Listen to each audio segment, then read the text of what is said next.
ਜੇ ਉੱਤਰੀ ਭਾਰਤ ਦੇ ਰਾਜਾਂ ਤੇ ਦੱਖਣੀ ਭਾਰਤ ਦੇ ਰਾਜਾਂ 'ਚ ਵਿਕਾਸ ਦੇ ਲਈ, ਡਿਵੈਲਪਮੈਂਟ ਦੇ ਲਈ ਬਰਾਬਰ ਦਾ ਫੰਡ ਨਾ ਵੰਡਿਆ ਗਿਆ ਤਾਂ ਸਾਡੇ ਦੱਖਣ ਦੇ ਰਾਜਾਂ ਨੂੰ ਅਲੱਗ ਮੁਲਕ ਦੇ ਲਈ ਅਸੀਂ ਸੋਚਣ ਤੇ ਮਜਬੂਰ ਹੋਵਾਂਗੇ।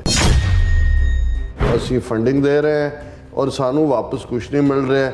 ਸਾਡੇ ਦੱਖਣੀ ਭਾਰਤ ਦੀ ਅਣਦੇਖੀ ਹੋ ਰਹੀ ਹੈ, ਹਰ ਲਿਹਾਜ਼ ਨਾਲ ਸਾਡੇ ਨਾਲ ਧੱਕਾ ਹੋ ਰਿਹਾ ਹੈ। ਜੇ ਅਸੀਂ ਇਹਦੀ ਨਿੰਦਿਆ ਨਾ ਕਰੀਏ ਤੇ ਐਸੀ ਹਾਲਾਤ ਪੈਦਾ ਹੋ ਜਾਣਗੇ ਕਿ ਸਾਨੂੰ ਸਾਊਥ ਦੇ ਦੀਆਂ ਸਟੇਟਾਂ ਨੂੰ ਅੱਡ ਮੁਲਕ ਦੀ ਜਿਹੜੀ ਹੈ ਉਹ ਮੰਗ ਕਰਨੀ ਪਏਗੀ।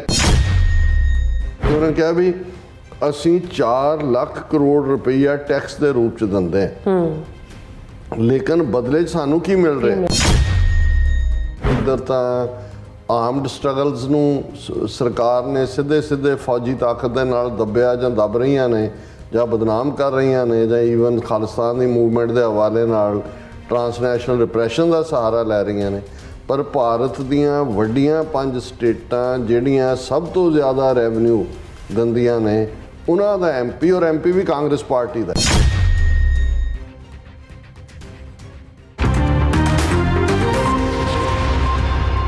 Viewers welcome back on programme. So viewers ਗੱਲਬਾਤ ਕਰਨ ਜਾ ਰਹੇ ਹਾਂ ਕਿ ਭਾਰਤੀ ਸਟੇਟ ਟੁੱਟਣ ਵੱਲ ਵੱਧ ਰਹੀ ਹੈ। ਇਸ ਵਿਚਲੀਆਂ ਤਰੇੜਾਂ ਹੁਣ ਸਪਸ਼ਟ ਦੇਖਣ ਨੂੰ ਮਿਲ ਰਹੀਆਂ ਨੇ ਔਰ ਪਿਛਲੇ ਦਿਨੀ ਭਾਰਤ ਦੀ ਵਿੱਤ ਮੰਤਰੀ ਨੇ ਸਾਲਾਨਾ ਬਜਟ ਪੇਸ਼ ਕੀਤਾ ਔਰ ਬਜਟ ਤੇ ਬੋਲਦਿਆਂ ਕਰਨਾਟਕਾ ਦੇ ਐਮਪੀ ਡੀ.ਕੇ. ਸੁਰੇਸ਼ ਨੇ ਕਿਹਾ ਹੈ ਕਿ ਉੱਤਰੀ ਭਾਰਤ ਅਤੇ ਦੱਖਣੀ ਭਾਰਤ ਦੇ ਰਾਜਾਂ ਵਿੱਚ ਫੰਡਾਂ ਦੀ ਅਲਾਟਮੈਂਟ ਸੰਬੰਧੀ ਬਹੁਤ ਵਿਤਕਰਾ ਕੀਤਾ ਜਾ ਰਿਹਾ ਹੈ ਔਰ ਅਸੀਂ ਸੈਂਟਰਲ ਫੰਡ ਜਿਹੜੇ ਵਿੱਚ ਬਹੁਤ ਜ਼ਿਆਦਾ ਧਨ ਦਿੰਦੇ ਹਾਂ, ਪਰ ਇਸ ਦਾ ਫਾਇਦਾ ਜਿਹੜਾ ਹੈ ਉੱਤਰੀ ਭਾਰਤ ਨੂੰ ਦਿੱਤਾ ਜਾ ਰਿਹਾ ਹੈ। ਜੋ ਇਹੀ ਹਾਲਤ ਰਹੀ ਤਾਂ ਦੱਖਣੀ ਭਾਰਤ ਦੇ ਸੂਬਿਆਂ ਨੂੰ ਇੱਕ ਅਲੱਗ ਭਾਰਤ ਦੀ ਮੰਗ ਕਰਨ ਤੇ ਮਜਬੂਰ ਹੋਣਾ ਪੈਣਾ। ਸੋ ਇਸ ਬਾਰੇ ਆਪਾਂ ਗੱਲਬਾਤ ਕਰਨ ਜਾ ਰਹੇ ਹਾਂ ਔਰ ਨਾਲ ਹੀ ਤੁਹਾਡੇ ਜਿਹੜੇ ਲਾਈਵ ਮੈਸੇਜ ਨੇ ਔਰ ਗੁਰਬਾਣੀ ਵਿਚਾਰਾਂ ਦੀ ਸਾਥ ਤੋਂ ਨਾ ਪਾਈ ਜਾਏਗੀ। ਸੋ ਅਸੀਂ ਚਾਹਾਂਗੇ ਕਿ ਤੁਸੀਂ ਇਸੇ ਤਰ੍ਹਾਂ ਬਣੇ ਰਹਿਣਾ, ਦੇਖਣ ਸੁਣ ਲਈ ਜਾਂ ਲਿਖਣ ਲਈ ਤੁਹਾਡਾ ਬਹੁਤ ਬਹੁਤ ਧੰਨਵਾਦ ਜੀ। ਡਾਕਟਰ ਸਾਹਿਬ ਕੀ ਕਹਿਣਾ ਚਾਹੋਗੇ?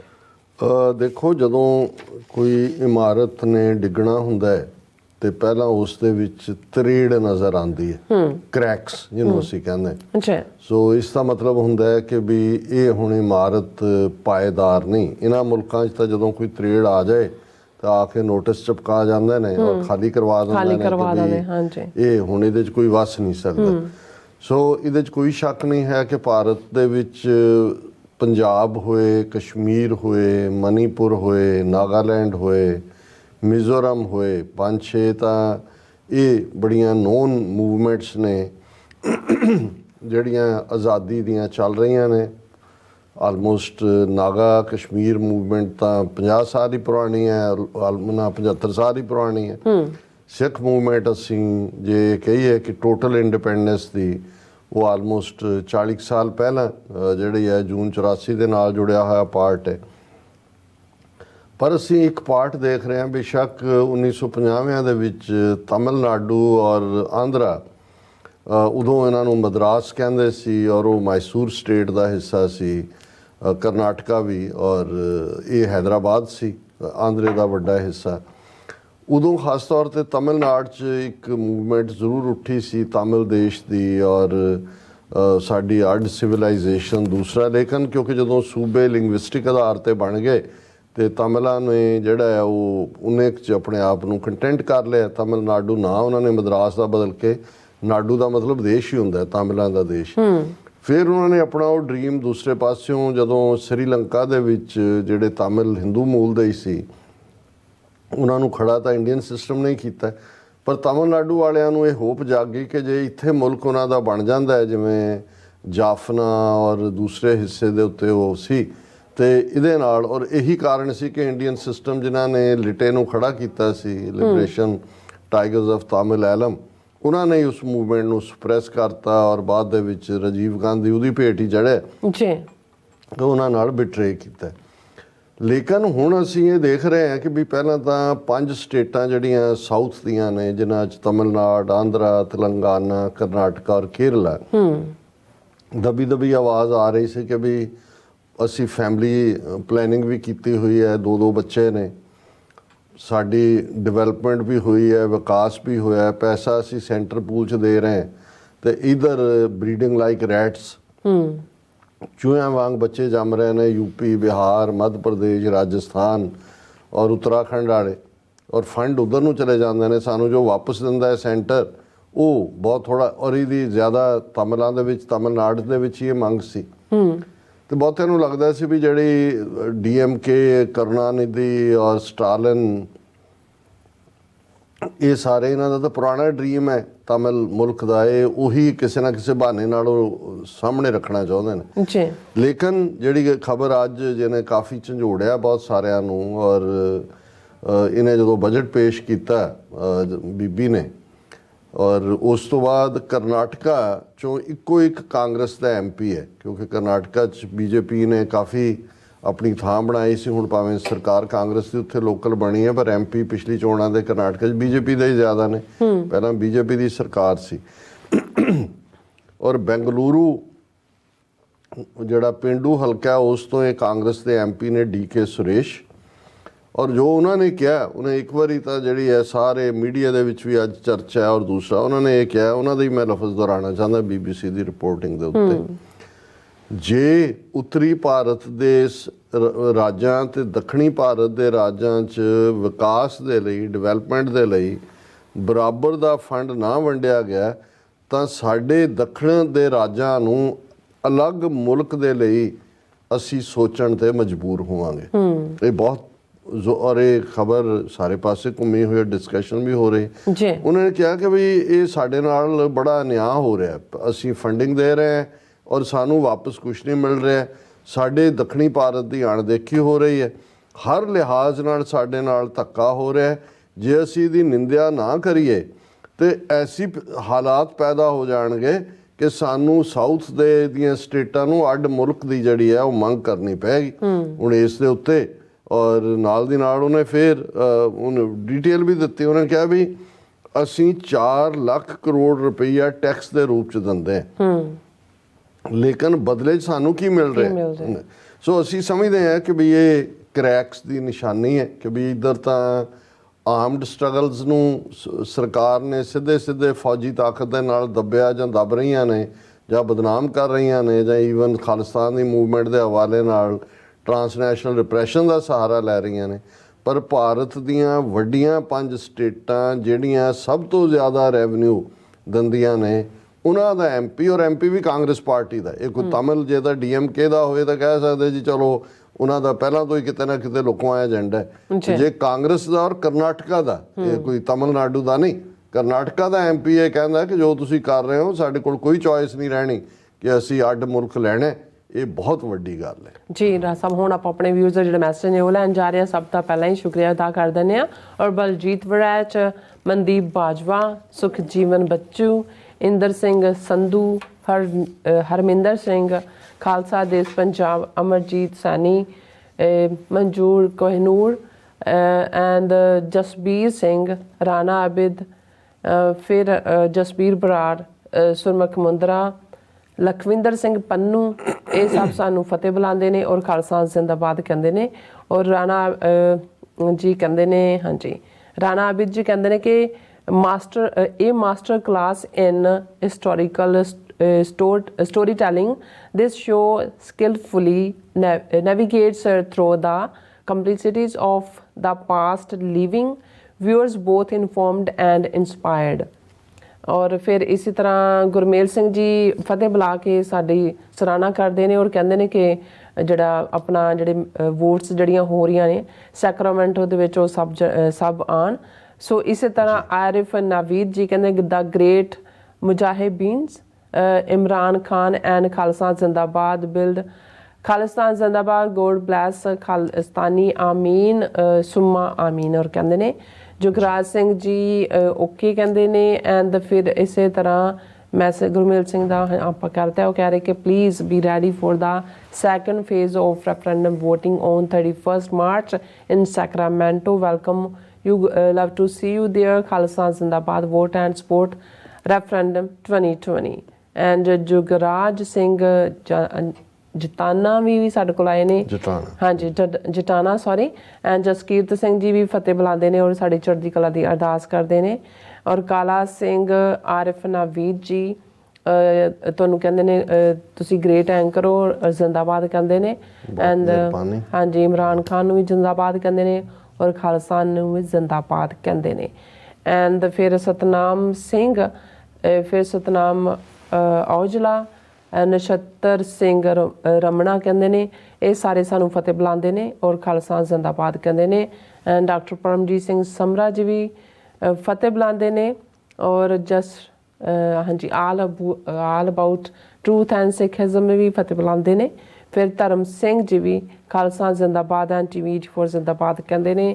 ਜਿਤ ਸਿੰਘ ਜੀ ਵੀ ਸਾਨੂੰ ਫਤਿਹ ਬੁਲਾਉਂਦੇ ਨੇ ਔਰ ਇਸੇ ਤਰ੍ਹਾਂ ਸਾਡੇ ਕੋਲ ਫਤਿਹ ਦੇ ਮੈਸੇਜ ਨੇ। ਗੁਰਮੇਸ਼ ਸਿੰਘ ਜੀ ਵੀ ਐਂਡ ਅਮਰੀਕ ਸਿੰਘ ਜੀ, ਹਾਂਜੀ ਸਭ ਸਾਨੂੰ ਫਤਿਹ ਬੁਲਾਉਂਦੇ ਨੇ। ਲੈਂਦਾ ਕਿਉਂਕਿ ਮੈਂ ਘੜੀ ਵੱਲ ਦੇਖ ਰਿਹਾ। ਅਸੀਂ ਫੇਸਬੁੱਕ ਦੇ ਉੱਤੇ ਦਵਿੰਦਰ ਸੰਧੂ, ਬੌਬ ਸਿੰਘ, ਦਲਜੀਤ ਸਿੰਘ ਜਿਨ੍ਹਾਂ ਨੇ ਕਿਹਾ ਸਾਰੇ ਮਸਲਿਆਂ ਦਾ ਹੱਲ ਖਾਲਿਸਤਾਨ, ਹਰਨੇਕ ਸਿੰਘ ਨੇ। ਫਿਰ ਕਮਲ ਸਿੰਘ ਹੋਰਾਂ ਦਾ ਥੋੜ੍ਹਾ ਡੀਟੇਲ ਮੈਸੇਜ ਹੈ ਜੀ।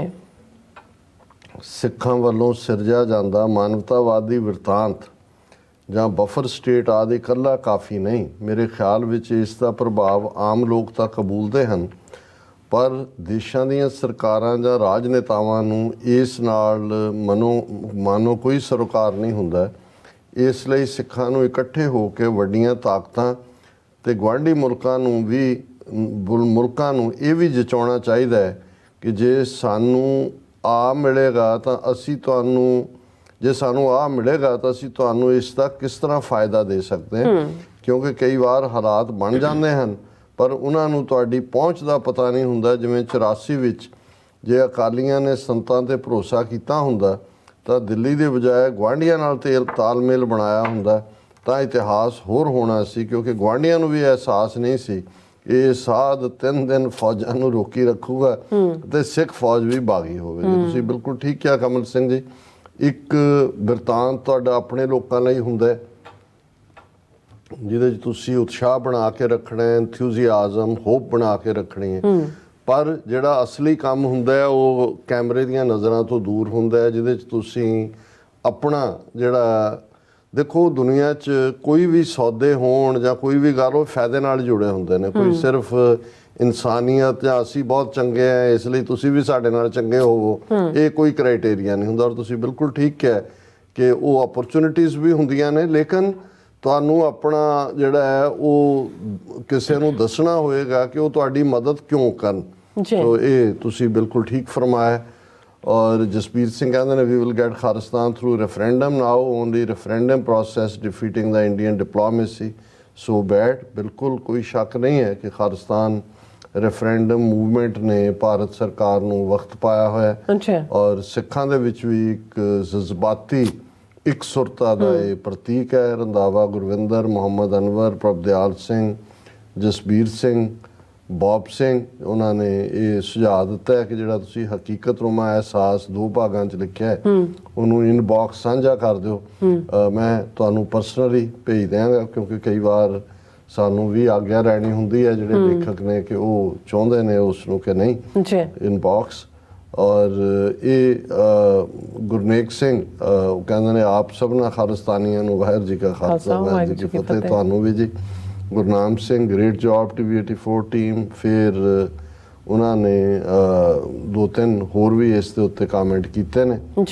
Nishan Singh ਰੋਟ excellent article. ਬਿਲਕੁਲ, ਔਰ ਅਸੀਂ ਐਨਕਰੇਜ ਕਰਦੇ ਹਾਂ ਇਹ ਇਵੇਂ ਹੀ ਗੱਲ ਅੱਗੇ ਤੁਰਦੀ ਹੈ ਜਿਹਦੇ 'ਚ ਥੱਲੇ ਤੁਸੀਂ ਅੱਜ ਭਾਵੇਂ ਤੁਹਾਡਾ ਡ੍ਰੀਮ ਹੈ, ਕਿਸੇ ਦਾ ਵਿਜ਼ਨ ਹੈ, ਉਹੀ ਹਕੀਕਤ, ਕਿਸੇ ਦੀ ਫੈਂਟੈਸੀ ਹੈ, ਉਹੀ ਹਕੀਕਤ ਬਣਦਾ। ਬਿਲਕੁਲ। ਮੁਹੰਮਦ ਅਨਵਰ, ਗੁਰਨਾਮ ਸਿੰਘ, ਫਿਰ ਬੌਬ ਸਿੰਘ ਲਿਖਦੇ ਨੇ ਅਭਿਨੰਦਨ ਪਾਕਿਸਤਾਨ ਤੋਂ ਚਪੇੜਾ ਖਾ ਕੇ ਮੁੜਿਆ ਸੀ ਜੋ ਸਭ ਨੂੰ ਪਤਾ ਹੈ। ਅਭਿਨੰਦਨ ਤੇ ਗਿੱਧਾ ਪਾਉਣ ਨੂੰ ਵੀ ਰਾਜ਼ੀ ਸੀ ਪਰ ਪਾਕਿਸਤਾਨ ਦੀ ਦਰਿਆ ਦਿਲੀ ਦੀ ਤਾਰੀਫ ਹੈ ਜੋ ਉਹਨਾਂ ਭੰਗੜਾ ਪਾ ਕੇ ਉਹਦੀ ਇੱਜ਼ਤ ਰੱਖ ਲਈ। ਵਾਕਈ ਉਹ ਤਾਂ ਸਲਵਾਰ ਪਾ ਕੇ ਗਿੱਧਾ ਪਾਉਂਦਾ। ਉਹਨਾਂ ਨੇ ਕਿਹਾ ਜੀ ਉਹਨਾਂ ਨੇ ਫਿਰ ਵੀ ਜਿਹੜਾ ਦਰਿਆ ਦਿਲੀ ਹੈ ਪਾਕਿਸਤਾਨ ਦੀ। ਸੱਚਾਈ ਭਾਰਤ ਦੀ ਇਹ ਹੈ ਕਿ 70 ਕਰੋੜ ਆਵਾਮ ਕੋਲ ਖਾਣ ਨੂੰ ਰੋਟੀ ਨਹੀਂ, ਹੱਗਣ ਨੂੰ ਪੇਪਰ ਟਾਇਲਟ ਨਹੀਂ, ਪਰ ਗੱਪਾਂ ਛੱਡਣੀਆਂ ਰਾਫੇਲ, ਅਪਾਚੀ, ਮਿਗ, ਸ਼ਿਗ ਤੇ ਕਈ ਕੁਝ ਕਿ ਮੈਂ ਸਿਰਫ ਇਹੀ ਕਹਾਂਗਾ ਕਿ ਖਾਮੋਸ਼। ਬਿਲਕੁਲ ਠੀਕ ਹੈ। ਕਿਰਪਾਲ ਸਿੰਘ ਚੀਮਾ ਕਹਿੰਦੇ ਨੇ ਗੁਰੂ ਦੀ ਫੁਲਵਾੜੀ, ਤੁਸੀਂ ਸਾਰੇ ਇੱਕ ਗੁਰੂ ਮਾਲੀ ਦੇ ਪੰਥ ਰੂਪ ਬਾਗ ਦੇ ਭਾਂਤ-ਭਾਂਤ ਦੇ ਨਿਆਰੇ ਫੁੱਲੋ ਭਾਈ। ਵਿਚਾਰਾਂ ਦੇ ਵੱਖ ਹੋਣ ਦਾ ਮਤਲਬ ਵਿਰੋਧ ਕਰਨਾ ਨਹੀਂ ਹੁੰਦਾ ਭਾਈ, ਕਿਉਂਕਿ ਹਰ ਇੱਕ ਫੁੱਲ ਦੀ ਆਪਣੀ ਖੁਸ਼ਬੂ ਤੇ ਪਹਿਚਾਨ ਹੁੰਦੀ ਹੈ। ਭਾਂਤ ਭਾਂਤ ਦੇ ਫੁੱਲਾਂ ਨਾਲ ਭਰਿਆ ਤੇ ਸੱਜਿਆ ਗੁਰੂ ਪੰਥ ਜ਼ਿਆਦਾ ਸੋਹਣਾ ਲੱਗਦਾ ਹੈ ਭਾਈ। ਹਰ ਵਿਚਾਰ ਦਾ ਅੰਤ ਸ਼ਬਦ ਹੀ ਹੈ, ਜੋ ਹਰ ਵਿਚਾਰ ਦਾ ਸਾਰ ਤੱਤ ਕੇਂਦਰ ਬਿੰਦੂ ਹੈ ਭਾਈ। ਰਸਤੇ ਵੱਖਰੇ ਹੋ ਸਕਦੇ ਹਨ, ਪਰ ਸਾਰੇ ਪੰਥ ਦੀ ਮੰਜ਼ਿਲ ਇੱਕ ਆਜ਼ਾਦੀ ਹੀ ਹੈ। ਬੇਨਤੀ, ਕੌਮੀ ਆਜ਼ਾਦੀ ਦੇ ਨਾਲ ਮਾਨਸਿਕ ਆਜ਼ਾਦੀ ਬਾਰੇ ਵੀ ਜ਼ਰੂਰ ਅਰਦਾਸ ਬੇਨਤੀ ਕਰਿਆ ਕਰੋ ਭਾਈ। ਪੰਥ ਦੀ ਸੰਪੂਰਨ ਆਜ਼ਾਦੀ ਸਰੀਰਕ ਤੇ ਮਾਨਸਿਕ ਉਸ ਦਿਨ ਹੋਏਗੀ ਜਿਸ ਦਿਨ ਕਲਗੀਆਂ ਵਾਲੇ ਦਸ਼ਮੇਸ਼ ਪਾਤਸ਼ਾਹ ਆਪਣੇ ਨਾਦੀ ਪੁੱਤਰਾਂ ਵਿੱਚ ਆਪਣੇ ਬਿੰਦੀ ਪੁੱਤਰਾਂ ਨੂੰ ਨਿਹਾਰਨਗੇ ਭਾਈ। ਵਾਹ, ਤੁਹਾਡਾ ਖਾਲਸਾ ਹੋ ਜਾਣਾ ਹੀ ਜੀਵਨ ਦੀ ਆਜ਼ਾਦੀ ਦੀ ਆਖਰੀ ਮੰਜ਼ਿਲ ਹੈ, ਪਰ ਫੈਸਲਾ ਤੁਸੀਂ ਕਰਨਾ ਹੈ, ਆਜ਼ਾਦੀ ਜਾਂ ਗੁਲਾਮੀ। ਰਾਜਵਿੰਦਰ ਸਿੰਘ ਹੋਰਾਂ ਨੇ ਅੱਜ ਫਿਰ ਸਿਰਫ ਫਤਿਹ ਬੁਲਾਈ ਹੈ, ਨਹੀਂ ਤਾਂ ਉਹਨਾਂ ਦਾ ਕਾਮੈਂਟ ਹੁੰਦਾ ਹੈ। ਅੱਜ ਬਿਜ਼ੀ ਹੋਣਗੇ। ਔਰ ਜਸਪੀਰ ਸਿੰਘ ਨੇ ਪੁੱਛਿਆ ਕਿ ਉਹਨਾਂ ਨੇ ਪੁੱਛਿਆ ਕਿ why India afraid from China not from Pakistan. ਨਹੀਂ, ਉਹਨਾਂ ਨੂੰ ਵੀ ਪਤਾ ਹੈ ਵੀ ਚਾਈਨਾ ਔਰ ਪਾਕਿਸਤਾਨ ਦੋਵੇਂ ਪਾਸੇ ਨੇ, ਪਰ ਇੰਟੀਮੀਡੇਟ ਕਿਉਂਕਿ ਇੱਕੋ ਹੀ ਉਹਨਾਂ ਦਾ ਆਲ ਵੈਦਰ ਫਰੈਂਡਸ ਨੇ। ਔਰ ਇਸ ਵੇਲੇ ਤਾਂ ਜਿਹੜਾ ਗਿਲਗਿਤ ਬਾਲਿਸਤਾਨ ਹੈ ਉੱਥੇ ਤਾਂ ਜੁਆਇੰਟ ਐਕਟੀਵਿਟੀ ਹੈ, ਲੇਕਿਨ ਕਿਉਂਕਿ ਇੰਟੀਮੀਡੇਟ ਕਰਨਾ ਚਾਹੁੰਦੇ ਨੇ ਉਸ ਦੇ ਨਾਲ ਹਿੰਦੂ ਖੁਸ਼ ਹੁੰਦੇ ਨੇ ਮੇਨ ਸਟ੍ਰੀਮ ਦੇ। ਔਰ ਹੁਣ ਅਸੀਂ ਜਿਹੜਾ ਗੁਰਬਾਣੀ ਵਿਚਾਰ ਵੱਲ ਆਉਂਦੇ, ਤੀਸਰੇ ਪਾਤਸ਼ਾਹ ਦਾ ਸ਼ਲੋਕ ਹੈ, ਮਨਮੁਖ ਲੋਕ ਸਮਝਾਈਐ ਕਦੋਂ ਸਮਝਾਇਆ ਜਾਏ, ਮਨਮੁਖ ਰਲਾਇਆ ਨਾ ਰਲੇ ਪਈਐ ਕਿਰਤ ਫਿਰਾਏ, ਲਿਵ ਧਾਤ ਦੋਏ ਰਾਹ ਹੈ ਹੁਕਮੀ ਕਾਰ ਕਮਾਏ, ਗੁਰਮੁਖ ਆਪਣਾ ਮਨ ਮਾਰਿਆ ਸ਼ਬਦ ਕਸਵੱਟੀ ਲਾਏ, ਮਨ ਹੀ ਨਾਲ ਝਗੜਾ ਮਨ ਹੀ ਨਾਲ ਸੱਥ, ਮਨ ਹੀ ਮਨ ਸਮਝਾਏ, ਮਨ ਜੋ ਇੱਛਾ ਸੋਲ ਹੈ ਸੱਚਾ ਸ਼ਬਦ ਸੁਭਾਏ। ਕਿ ਮਨਮੁੱਖਾਂ ਨੂੰ ਤੁਸੀਂ ਸਮਝਾ ਨਹੀਂ ਸਕਦੇ, ਤੁਸੀਂ ਉਹਨਾਂ ਨੂੰ ਵਾਹਿਗੁਰੂ ਦੇ ਨਾਮ ਦੀ ਕਦਰ ਕੀਮਤ ਉਸ ਦਾ ਅਹਿਸਾਸ ਨਹੀਂ ਕਰਵਾ ਸਕਦੇ।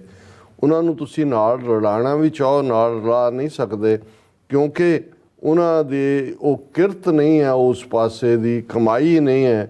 ਤੇ ਕਿਵੇਂ ਤੁਸੀਂ ਉਹਨਾਂ ਨੂੰ ਸਮਝਾ ਲਓਗੇ? ਇਹ ਇੱਕ ਐਕਸਰਸਾਈਜ਼ ਇਨ ਫਿਊਟਿਲਿਟੀ ਹੋਏਗੀ, ਕਿਉਂਕਿ ਉਹਨਾਂ ਦਾ ਨਾ ਵਾਹਿਗੁਰੂ ਦੇ ਨਾਲ ਉਹਨਾਂ ਦੀ ਲਿਵ ਲੱਗੀ ਹੋਈ ਹੈ, ਨਾ ਉਹਨਾਂ ਨੇ ਕੋਈ ਉਸ ਰਸਤੇ ਨੂੰ ਚੁਣਿਆ, ਉਹ ਤਾਂ ਮਾਇਆ ਦੇ ਨਾਲ ਲੱਗੇ ਹੋਏ ਨੇ। ਲਿਵ ਧਾਤ ਦੋਏ ਰਾਹ ਹੈ ਹੁਕਮੀ ਕਾਰ ਕਮਾਏ। ਇੱਕ ਪਾਸੇ ਲਿਵ ਦੀ ਦੁਨੀਆ, ਇੱਕ ਪਾਸੇ ਦੁਨੀਆਦਾਰੀ ਮਾਇਆ ਦੀ ਦੁਨੀਆ। ਗੁਰਮੁਖ ਆਪਣਾ ਮਨ ਮਾਰਿਆ ਸ਼ਬਦ ਕਸਵੱਟੀ ਲਾਇਆ। ਗੁਰਮੁਖ ਨੇ ਤਾਂ ਸ਼ਬਦ ਦਾ ਰਸਤਾ ਚੁਣਿਆ, ਮਨ ਨੂੰ ਮਾਰ ਲਿਆ, ਹਉਮੈ ਬਾਹਰ ਕੱਢੀ ਔਰ ਸ਼ਬਦ ਦੀ ਕਸਵੱਟੀ ਦੇ ਉੱਤੇ ਮਾਇਆ ਨੂੰ ਜਿਹੜਾ ਛਟਕ ਕੇ ਪਰੇ ਸੁੱਟਤਾ। ਮਨ ਹੀ ਨਾਲ ਝਗੜਾ ਮਨ ਹੀ ਨਾਲ ਸੱਥ, ਮਨ ਹੀ ਮੰਝ ਸਮਝਾਏ, ਮਨ ਜੋ ਇੱਛਾ ਸੋਲ ਹੈ ਸੱਚਾ ਸ਼ਬਦ ਸੁਭਾਏ। ਕਿ ਵੀ ਅਲਟੀਮੇਟਲੀ ਲੜਾਈ ਤਾਂ ਮਨ 'ਚ ਹੀ ਹੁੰਦੀ ਹੈ, ਔਰ ਮਨ ਜੀਤੇ ਜਗ ਜੀਤ। ਕਿ ਤੁਸੀਂ ਦੁਨੀਆ ਨੂੰ ਫਤਿਹ ਕਰ ਲੈਂਦੇ ਹੋ, ਤੁਸੀਂ ਮਨ ਨੂੰ ਫਤਿਹ ਕਰੋ। ਮਨ ਨਾਲ ਹੀ ਝਗੜਾ ਹੈ, ਮਨ ਦੇ ਨਾਲ ਹੀ ਤੁਸੀਂ ਅਲਟੀਮੇਟਲੀ ਮਨ ਹੁੰਦਾ ਵਿਚਕਾਰ, ਮਨ ਦੇ ਵਿੱਚ ਹੀ ਉਹ ਡਿਬੇਟ ਸੰਕਲਪ ਔਰ ਵਿਕਲਪ ਦਾ ਹੁੰਦਾ। ਇਹਨਾਂ ਨੇ ਸੰਸਕ੍ਰਿਤ 'ਚ ਵੀ ਇੱਕ ਸ਼ਲੋਕ ਹੈ, ਉਹਨਾਂ ਨੇ ਡਿਫਾਈਨ ਕੀਤਾ ਵੀ ਮਨ ਕੀ ਹੈ, ਤੇ ਮਨਸਤੂ ਸੰਕਲਪਾ ਵਿਕਲਪਾ ਦਿਭੀ। ਸੰਕਲਪ ਤੇ ਵਿਕਲਪ ਜੀ, ਇੱਕ ਤੁਹਾਨੂੰ ਇਧਰ ਦੀ ਤਰੰਗ ਆ ਰਹੀ ਹੈ, ਕੋਈ ਕੁਦਰਤ ਦੀ ਤਰੰਗ ਆ ਰਹੀ ਹੈ। ਕਬ ਹੂੰ ਜੀੜਾ ਊਬ ਚੜਤ ਹੈ, ਕਬ ਹੂੰ ਜਾਏ ਪਿਆਲੇ, ਲੋਭੀ ਜੀਰਾ ਥਿਰ ਨਾ ਰਹਿਤ ਹੈ, ਚਾਰੇ ਕੁੰਟਾਂ ਪਾਲੇ। ਘੁੰਮ ਰਿਹਾ ਚਾਰ ਚਫੇਰੇ, ਬਿਲਕੁਲ ਲੋਭੀ ਜੀੜਾ ਇਹਨੇ ਫਿਰ ਇਸ ਮਨ ਖੁੱਟਹਰ ਕਾ ਨਹੀਂ ਵਿਸਾਸ, ਖੋਟਾ ਇਹਦਾ ਕੋਈ ਵਿਸਾਹ ਨਹੀਂ ਹੈ। ਔਰ ਇਹੀ ਹੈ ਮਨ ਹੀ ਨਾਲ ਝਗੜਾ ਮਨ ਹੀ ਨਾਲ ਸੱਥ, ਮਨ ਹੀ ਮੰਝ ਸਮਝਾਏ। ਕਿ ਮਨ ਨੂੰ ਹੀ ਤੁਸੀਂ ਐਟ ਪੀਸ ਕਰਨਾ। ਮਨ ਜੋ ਇੱਛੇ ਸੋਲ ਹੈ ਸੱਚਾ ਸ਼ਬਦ ਸੁਭਾਏ। ਤੇ ਜੇ ਮਨ ਦੀ ਚੰਨ ਨਾਨਕ ਨਾਮ ਮਿਲਿਆ ਤਾਂ ਜੀਵਾ ਹੋਏਗਾ, ਫਿਰ ਉਹ ਉਸ ਸੱਚੇ ਸ਼ਬਦ ਦੇ ਨਾਲ ਜੁੜਿਆ ਹੋਇਆ ਉਸ ਆਨੰਦ ਨੂੰ ਪ੍ਰਾਪਤ ਕਰੇਗਾ। ਅੰਮ੍ਰਿਤ ਨਾਮ ਸਦ ਪੁੰਚੀ ਹੈ ਗੁਰਮੁਖ ਕਾਰ ਕਮਾਏ, ਵਿਣ ਮਨੈ ਜੇ ਹੋਰੀ ਨਾਲ ਲੁਝਣਾ, ਜਾਸੀ ਜਨਮ ਗਵਾਏ। ਮਨ ਮੁਖੀ ਮਨ ਹਟ ਹਾਰਿਆ, ਕੂੜ ਕੁਸਤ ਕਮਾਏ। ਗੁਰ ਪ੍ਰਸਾਦੀ ਮਨ ਜਿਣੈ, ਹਰ ਸੇਤੀ ਲਿਵਲਾਏ। ਨਾਨਕ ਗੁਰਮੁਖ ਸੱਚ ਕਮਾਵੇ, ਮਨਮੁਖ ਆਵੇ ਜਾਏ। ਇਹ ਅਜੇ ਸ਼ਲੋਕ ਹੀ ਚੱਲ ਰਿਹਾ ਕਿ ਜਿਹੜੇ ਗੁਰਮੁਖ ਨੇ ਉਹ ਅੰਮ੍ਰਿਤ ਨਾਮ ਸਦ ਪੁੰਚੀ ਹੈ, ਗੁਰਮੁਖ ਕਾਰ ਕਮਾਏ। ਉਹ ਹਮੇਸ਼ਾ ਉਸ ਅੰਮ੍ਰਿਤ ਰੂਪੀ ਨਾਮ ਨੂੰ ਹੀ ਗ੍ਰਹਿਣ ਕਰਦੇ ਨੇ, ਗੁਰਮੁਖਾਂ ਵਾਲਾ ਜੀਵਨ ਜਿਉਂਦੇ ਨੇ, ਉਹਨਾਂ ਦੀ ਕਾਰ ਉਹੀ ਹੁੰਦੀ ਹੈ। ਵਿਣ ਮਨੇ ਜੇ ਹੋਰੀ ਨਾਲ ਲੁਝਣਾ ਜਾਸੀ ਜਨਮ ਗਵਾਏ। ਜੇ ਤੁਸੀਂ ਹੋਰ ਦੇ ਵਿੱਚ ਫਸੇ ਹੋ, ਦੂਜੇ ਭਾਅ 'ਚ ਫਸੇ ਹੋ, ਮਾਇਆ 'ਚ ਫਸੇ ਹੋ, ਤਾਂ ਫਿਰ ਇਉਂ ਮੰਨੋ ਕਿ ਵੀ ਤੁਹਾਡਾ ਇਹ ਜਨਮ ਜਿਹੜਾ ਉਹ ਬਿਰਥਾ ਜਾ ਰਿਹਾ। ਮਨ ਮੁਖੀ ਮਨ ਹਠ ਹਾਰਿਆ ਕੂੜ ਕੁਸਤ ਕਮਾਏ। ਜਿਹੜੇ ਮਨਮੁਖ ਨੇ ਉਹ ਮਨ ਦੇ ਮਗਰ ਲੱਗੇ ਹੋਏ ਨੇ। ਉਹ ਤਾਂ ਕਹਿੰਦੇ ਨੇ ਜੀ ਇਹ ਜੱਗ ਮਿੱਠਾ ਅਗਲਾ ਕਿਹਨ ਡਿੱਠਾ ਕੌਣ ਦੱਸਣ ਆਇਆ। ਐਵੇਂ ਫਜ਼ੂਲ ਦੀਆਂ ਗੱਲਾਂ ਨੇ। ਔਰ ਇੱਥੇ ਹੀ ਖਾਓ ਪੀਓ ਕਰੋ ਆਨੰਦ, ਭਾਂਡੇ ਮਾਂਜੇ ਪਰਮਾਨੰਦ, ਐਸ਼ ਕਰੋ। ਬਾਕੀ ਇਹ ਆਮ ਤੁਹਾਨੂੰ ਆਪਣਿਆਂ 'ਚ ਵੀ ਜਿਨ੍ਹਾਂ ਦੇ ਜਿਹੜੇ ਆਪਣੇ ਆਪ ਨੂੰ ਸਿੱਖਾਂ ਦੇ ਘਰ ਜੰਮੇ ਹੋਏ ਨੇ ਇਸ ਕਿਸਮ ਦੀਆਂ ਗੱਲਾਂ ਕਰਦੇ ਮਿਲ ਜਾਣਗੇ। ਮਨਮੁਖੀ ਮਨ ਹਠ ਹਾਰਿਆ। ਇਹ ਫਿਰ ਮਨਮੁਖ ਜਿਹੜੇ ਨੇ ਇਸ ਮਨ ਦੇ ਅੱਗੇ ਹਾਰ ਚੁੱਕੇ ਹੋਏ ਨੇ। ਕੂੜ ਕਸਤ ਕਮਾਏ। ਫਿਰ ਝੂਠ ਇਹਨਾਂ 'ਚੋਂ ਨਿਕਲਦਾ, ਕਸਤ ਇਹਨਾਂ ਦੀ ਜ਼ਿੰਦਗੀ 'ਚ ਸੱਚਾਈ ਨਹੀਂ ਹੁੰਦੀ। ਗੁਰ ਪ੍ਰਸਾਦੀ ਮਨ ਜਿਣੇ।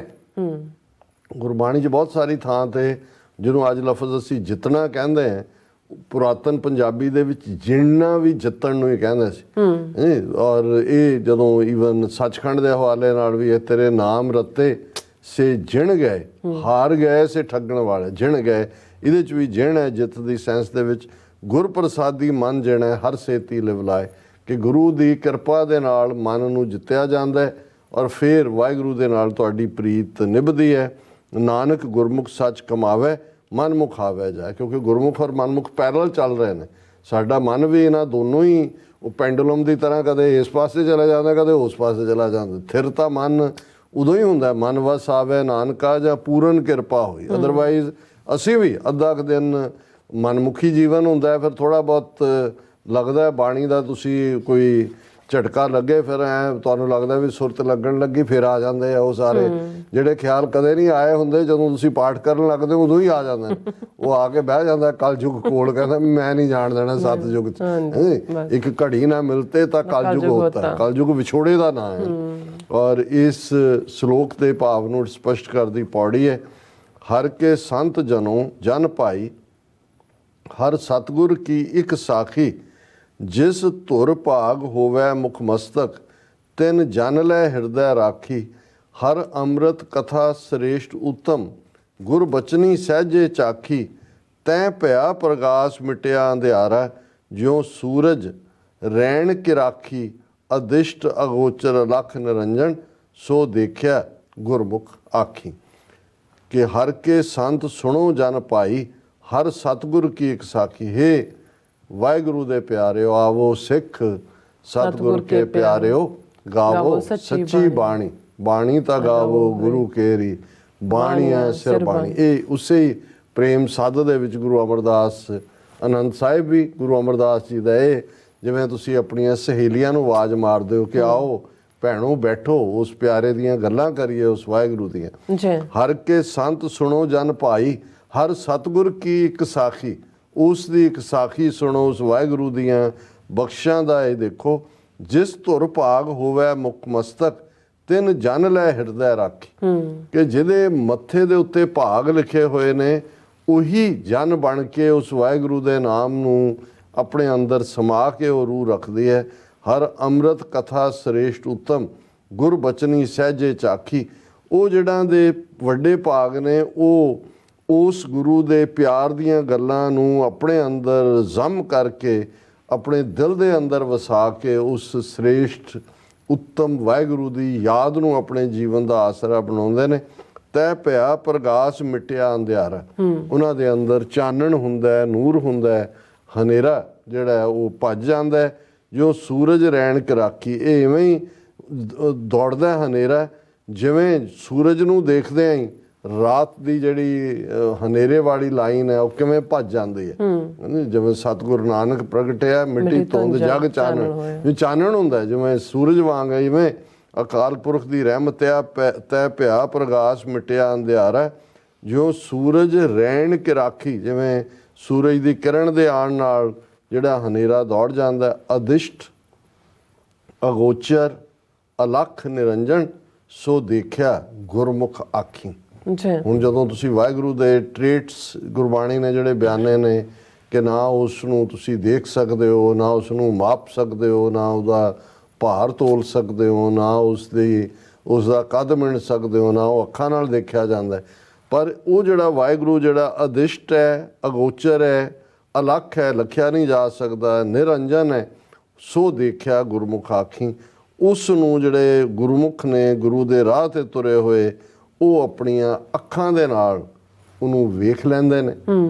ਔਰ ਲੇਕਿਨ ਇਹ ਉਹ ਅੱਖਾਂ ਨਹੀਂ ਨੇ ਜਿਹਨੂੰ ਜਿਹੜੀਆਂ ਸਾਡੀਆਂ ਮਾਦੀ ਅੱਖਾਂ ਨੇ, ਇਹ ਉਹ ਅੱਖਾਂ ਨੇ ਜਿਹਨੂੰ ਸਿੰਧੀ ਜ਼ਬਾਨ ਦੇ ਡਾਇਲੈਕਟ 'ਚ ਗੁਰੂ ਸਾਹਿਬ ਨੇ ਫਰਮਾਇਆ ਸੀ ਕਿ ਨਾਨਕ ਸਾ ਅੱਖੜੀਆਂ ਬਿਆਨ ਜਿਨ੍ਹਾਂ ਡਿਸੰਦੋ ਮਾਂ ਪੀਰੀ। ਸਿੰਧੀ ਹੈ ਕਿ ਉਹ ਅੱਖਾਂ ਹੋਰ ਹੁੰਦੀਆਂ ਨੇ, ਬਿਆਨ ਨੇ। ਨਾਨਕ ਸਾ ਅੱਖੜੀਆਂ ਬਿਆਨ ਜਿਨ੍ਹਾਂ ਡਿਸੰਦੋ, ਸਿੰਧ ਦੇ ਵਿੱਚ ਦੱਦੇ ਨੂੰ ਡੱਡਾ ਬੋਲਿਆ ਜਾਂਦਾ ਕਿ ਜਿਨ੍ਹਾਂ ਦਾ ਮਾਂ ਆਪਣਾ ਪਿਰੀ ਪਿਆਰਾ। ਉਹ ਅੱਖਾਂ ਹੋਰ ਹੁੰਦੀਆਂ ਨੇ ਜਿਨ੍ਹਾਂ ਦੇ ਨਾਲ ਆਪਣੇ ਪਿਆਰੇ ਨੂੰ ਦੇਖਿਆ ਜਾਂਦਾ। ਜੀ ਰਾਜ ਸਾਹਿਬ, ਤੁਹਾਡਾ ਬਹੁਤ ਬਹੁਤ ਧੰਨਵਾਦ। ਸੋ ਇਸ ਤਰ੍ਹਾਂ ਆਪਣੇ ਵਿਊਅਰਸ ਕੋਲ ਨੇ ਇਜਾਜ਼ਤ। ਵਿਊਅਰਸ, ਸਾਡੇ ਪ੍ਰੋਗਰਾਮ ਦਾ ਸਮਾਂ ਇੱਥੇ ਮੁੱਕਦਾ। ਤੁਸੀਂ ਆਪਣੀ ਰਾਏ ਤੇ ਸੁਝਾਅ ਸਾਨੂੰ ਭੇਜਣਾ ਭੁੱਲਣਾ ਸਾਡੇ ਇਸ ਪਤੇ ਤੇ sos@tv4.tv ਤੇ। ਅਸੀਂ ਆਪਣਾ ਪ੍ਰੋਗਰਾਮ ਲੈ ਕੇ ਫਿਰ ਦੁਬਾਰਾ ਤੁਹਾਡੇ ਸਾਹਮਣੇ ਹੋਵਾਂਗੇ। ਤਦ ਤੱਕ ਲਈ ਮੈਨੂੰ ਤੇ ਆਪਣਾ ਸੁਣਾ ਗਿਆ ਦੋ ਦੇਖਦੇ ਰਹੋ TV84। ਬੁਲਾ ਦਿਓ ਫਤਿਹ। ਵਾਹਿਗੁਰੂ ਜੀ ਕਾ ਖਾਲਸਾ, ਵਾਹਿਗੁਰੂ ਜੀ ਕੀ ਫਤਿਹ। ਰੱਬ ਰਾਖਾ।